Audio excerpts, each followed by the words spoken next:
guys, I know the video kind of jumps into everything. There's not really much of a backstory.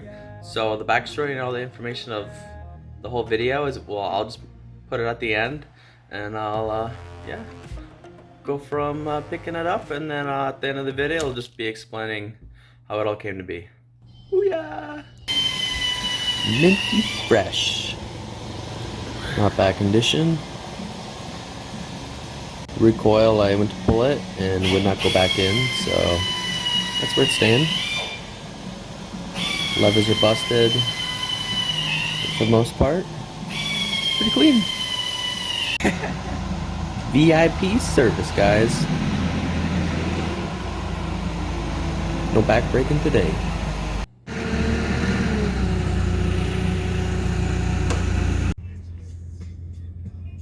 All loaded up, minty fresh, big red.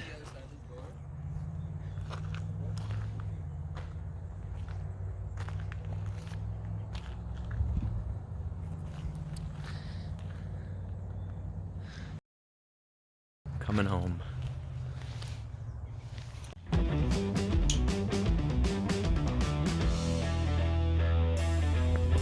Tight fit, we got her in there.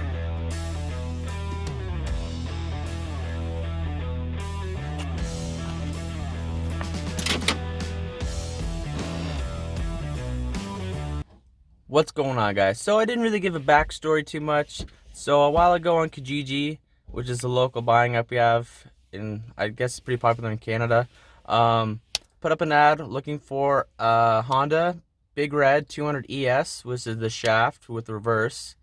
And all the requirements were I just needed to have a good rear end, the plastics needed to be crack free and be somewhat complete. It didn't need to be running, doesn't need to be perfect, doesn't need to have everything flawless on it. I was just looking for something that has good plastics, good rear end, and then I was going to use it for a parts bike for the other bike that I have, which is actually my grandfather's that he bought brand new in 1984 and used at my cottage. And then over the years and after he's passed away, it's kind of been neglected. The plastics are cracked, rear end's kind of blown out in it. So I was just going to use the parts from this bike to restore that one. So a guy messaged me. He says, I had one that got traded in. Doesn't run. It's got a few things, broken levers on it. The recoil, you pull it out, it doesn't recoil back in, so it's probably missing some springs or something in there. No clue if it runs, no ownership. It does come with a key. Says the rear end seems tight, back brakes are working. Awesome plastics. So I asked him how much, and we went back and forth, and 600 Canadian dollars is what I ended up getting it for, which is not a wicked deal, but it's definitely a fair price. The plastics alone, in my eyes, to find all two rears in the front crack free, that's worth the money alone to me, plus the rear end and then the complete engine that I'm pretty sure we could probably get running.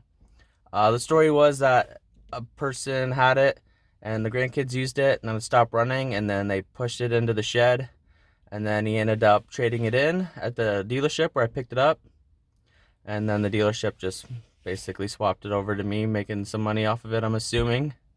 So yeah, that's the backstory on the bike.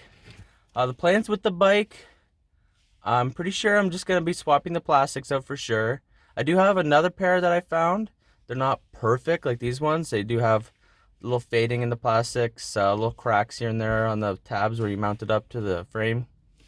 So they'll probably swap the plastics out. I'll put the A1s on my grandfather's bike, and the other plastics that are in okay condition, I'll put on this one. And then I have another rear end that I bought that was out of a bike already.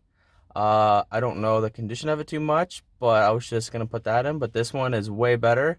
It's got working brakes. It's clean, never been apart, tight, no rust really at all either.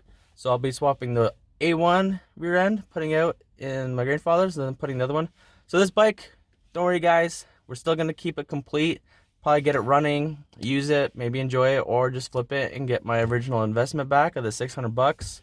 So I'm not going to be dismantling it or parting it out.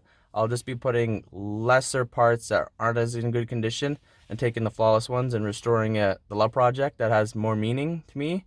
So, and also it's kind of like bringing back two bikes. This one's not working, the other one's not working. We're making two bikes work. It's all good at the end of the day. So yeah, that's the plan for this bike. I'll probably upload other videos, but this project's probably gonna be taking me few months. So yeah, that's just the backstory on how I got the bike. So yeah, I don't actually have any storage at my apartment. I just have a parking spot. So in the back of the station wagon, it's gonna stay. Luckily, the front tire was flat, and then I just loosened the handlebars and bent them down so the front end fit, and then we just simply removed the hubs with the tires attached, and then just fit in. Nice tight fit. Kind of see that the front tire's a little smushed, but it's weather cracked and no good anyway, so it's not really a big deal. So yeah, about in 2 weeks or so, I'll be making another video. That's when I plan on going up to my cottage and start doing all this stuff. So yeah, catch you then. Thanks for watching, guys, and peace out.